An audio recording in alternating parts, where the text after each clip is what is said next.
nosso convidado de hoje, pastor Wagner Malaguês. Wagnão! Aê, meu glória, aleluia! Um pastor ousado, cheio de força, que vem nos confrontando no nosso dia a dia com palavras de verdade para trazer vida, trazer luz na vida de tantos que estão adormecidos. Então, você tem a minha admiração, Glória seja a Deus, muito bem-vinda aqui. Obrigado. Prazer estar aqui com vocês, de verdade. Uma oportunidade ímpar estar aqui.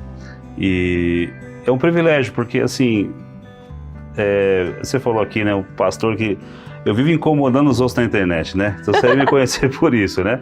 Vivo cutucando no sentido assim, de trazer arrependimento, de trazer, de alinhar as coisas, né? Porque quando você começa a andar com Cristo, o teu sim é o primeiro passo que você dá. Depois ele começa a trabalhar na tua vida e ninguém é perfeito, né? E a gente começa a caminhar e nessa caminhada tem que acertar os passos para não sair do propósito. Saiu do propósito é um problema. Então a gente está sempre aí puxando a orelha de alguém, conversando, trazendo uma palavra também de conforto, de ânimo, fazendo com que as pessoas possam ter ciência de que a eternidade já começou nos dias aqui dessa terra. Isso, pastor. E eu falo que você comentou, mas eu sou um improvável estando aqui. Na realidade, todos nós, né, a grande maioria se sente assim, como improvável, porque a gente sabe o que Jesus fez em nossas vidas, a transformação. E esse é o verdadeiro testemunho, que é o que traz essa ousadia e essa força para a gente querer levar essa palavra e esse poder, vamos dizer, o poder de Jesus na vida daqueles que ainda estão adormecidos, né? Verdade. Assim, de verdade, eu sou um improvável. Eu falei pra Karina aqui, de todos os seus convidados, devo ser o mais improvável de todos para estar aqui. Porque o que Deus fez, Karina, na minha vida foi uma coisa que mudou completamente até a minha forma de pensar. Porque quem nunca esteve caminhando com Deus e pensou assim, eu acho que Deus não está me vendo, não. Eu acho que alguma coisa está acontecendo, estou fazendo uma coisa de errado, estou em pecado. Você vê pessoas avançando, pessoas que chegaram com você, aí aquele lá deu certo, aquele casou e a coisa vai andando, e você olha para você e fala, puxa vida, eu só estou patinando, as coisas não acontecem. Então eu vivi muito isso, né? E Deus é um Deus paciencioso, longânimo. Deus tem paciência mesmo quando trata com a gente. Deus espera atitudes, Deus espera posicionamento de coração, né?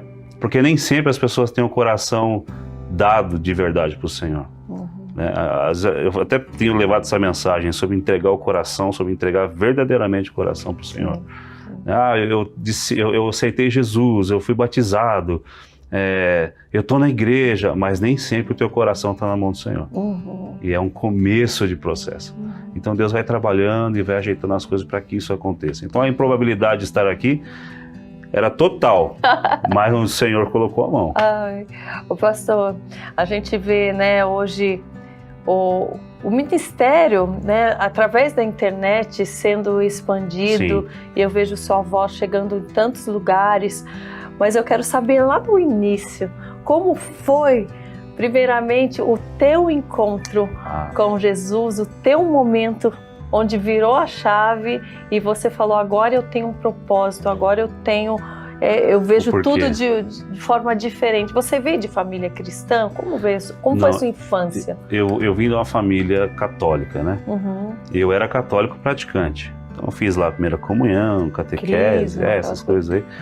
Eu ia lá na igreja e tal. Aí deu um problema na igreja, na época, um escândalo lá envolvendo o padre, e a juventude espalhou toda. O padre assanhado lá. E aí o que aconteceu? A gente ficou naquele impasse, vai para onde?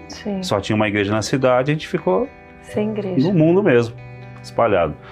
Mas era aquele cristianismo sem uma coisa forte, assim. Era mais uma religiosidade. Com todo respeito aos meus irmãos católicos, mas eu estive dentro desse barco, eu sei do que eu estou falando, né? Eu nem pegava na Bíblia, não lia. Então, assim, eu tinha esse estilo de vida. E um dia, malhando Judas, tinha uma festa que malha o Judas depois, eu era um daqueles meninos, pegava o bonecão, saia correndo na rua, e bate nele, não sei o quê. E um dia eu tive um insight assim, tipo, pá! Eu olhei para aquele boneco e falei, o que eu tô fazendo, cara? Eu tinha ganhado 3 balas doce, né? Eu falei, o que eu tô fazendo? O que tem a ver isso? Deu uma coisa assim que... Que idade você tinha? Acho que eu tinha uns 13. Aí eu olhei assim e falei, o que eu tô fazendo na chuva com esse boneco aqui, com esses moleques? E fui para casa.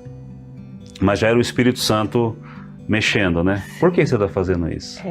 Né? Gerando aquela dúvida. Isso. E eu às vezes parava em casa, na minha cama, e olhava para minhas mãos e vinha aquele negócio, o que eu tô fazendo aqui e por que eu tô aqui? Por que eu nasci? Essas perguntas vinham. E eu ficava assim, eu olhava pro escuro do quarto e ficava, meu Deus não, né? Ficava, o que eu tô fazendo aqui? Por quê, né? Por que existe um ser humano? Essas coisas vinham e eram perguntas que eram geradas pelo próprio Deus. A eternidade está dentro de nós. Então, uma hora ou outra você vai sentir, tipo assim, você é um ser eterno. Deus te criou para aquele plano. Então, você começa ali a ter sensações ou ideias que vão trazer essa pergunta. O que eu estou fazendo aqui? Aí eu comecei com isso. Aí, com mais ou menos ali uns 16 anos, bagunceiro na escola, tudo mais, né? Um amigo começou a me evangelizar na escola. E ele vinha com um boné escrito Cats Barneia. Que era uma banda da época, né? E eu falava, que isso aí, cara? Ele falou, Cats Barneia é a banda. Eu falei, que legal esse nome, vamos lá na igreja. Por que Jesus? Por que isso, aquilo? Eu falei, mas eu sou católico, cara. E ele fala, não, Jesus tem um plano com você, cara. E não sei o que, coisa e tal, né? E eu fui na igreja com ele e voltei para casa. Nisso, começou uma onda de células, né, na rua da minha casa. E a minha mãe permitiu, né, que a igreja fizesse célula em casa. E começou aquelas reuniões. Começou a te cercar, você viu? Isso, reuniões. Aí tem a famosa irmã Floriza, um beijo, irmã Floriza, que passava na rua e falava, menino, vai pra igreja, né? E tem uma história engraçada, eu conto até no livro, que eu tava comendo uma maçã no muro, tinha essa mania, né? Comendo maçã no muro, lá vinha a irmã Floriza descendo. Aí eu calculei, né? Eu vou me agachar aqui porque ela vai chamar eu pra ir pra igreja. Me agachei atrás do muro e fiquei comendo a maçã. Comi inteira a maçã, falei, já passou, né? Quando eu levanto... Ela tava parada. Ela tava parada assim, ó. Menino, pra igreja! Aí eu fiquei tão assim, tá bom, vamos pra igreja. Né? E eu fui. E nisso o meu irmão começou a ir, o Miro, né? O meu irmão Miro começou a ir, eu vi uma mudança nele. Né? A mudança, vi o Miro sorrindo, eu nunca tinha visto ele sorrindo. Falei, tem coisa estranha com esse cara aí. Falei, o que tá acontecendo? E quando eu entrei na igreja pela primeira vez, Karina, foi uma coisa tão incrível, meu. Eu não sei explicar, é difícil de falar com palavras, mas quando eu entrei, eu sentei e eu tive uma sensação que todo mundo me olhava o tempo inteiro sem parar. E eu ficava muito envergonhado. E eu ficava assim, que nem um poste olhando pra frente, aquela palavra entrando no meu coração. E tava tocando um louvor na época que chamava Você tem valor, o Espírito Santo se move em você.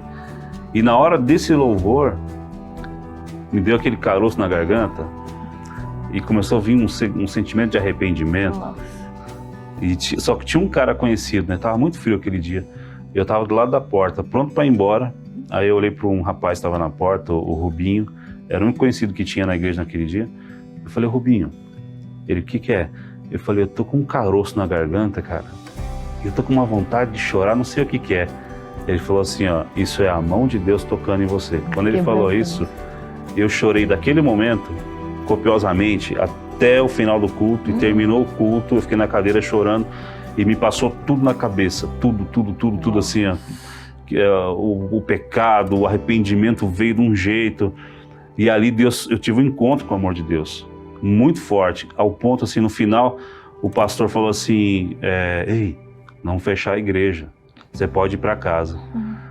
Aí eu lembro queria ficar lá deitado pra sempre. Eu estava ajoelhado na cadeira, eu levantei e fui para casa. Cheguei em casa, meu pai gaúcho, né? A gente é de família gaúcha.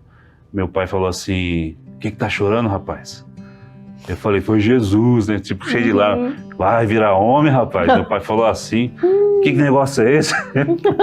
Ele não entendia, né? E aí eu fui pro quarto e continuei chorando lá e glória a Deus. E esse foi um encontro, naquele dia, foi um baque que eu tive assim, mas eu ainda não tinha aceitado a Jesus publicamente. Sim, sim. E aí eu vou contar aqui, eu vou aproveitar aqui. Eu lembro que no outro culto eu fui e o pastor falou, vem aqui, né, agora publicamente, aceitar Jesus e tal. Eu já tinha aceitado, mas a vergonha não deixou eu ir não. E eu falei, não vou, fui na frente, me resisti até o máximo. Quando eu entrei em casa chorando de novo naquele dia, aí eu falei assim pra minha mãe, né, meu pai foi dormir, falei, eu vou ali na casa do pastor Sérgio, que morava na rua de casa. E eu fui até a casa dele, bati lá, era uma 00:30, assim. Eu lembro até. Você bateu de madrugada, quase. Eu lembro até hoje, o pastor Sérgio saiu assim de pijama, né? E ele, o que foi? Eu falei, pastor, eu tenho que aceitar Jesus, pastor. Eu não sei, eu não consigo dormir.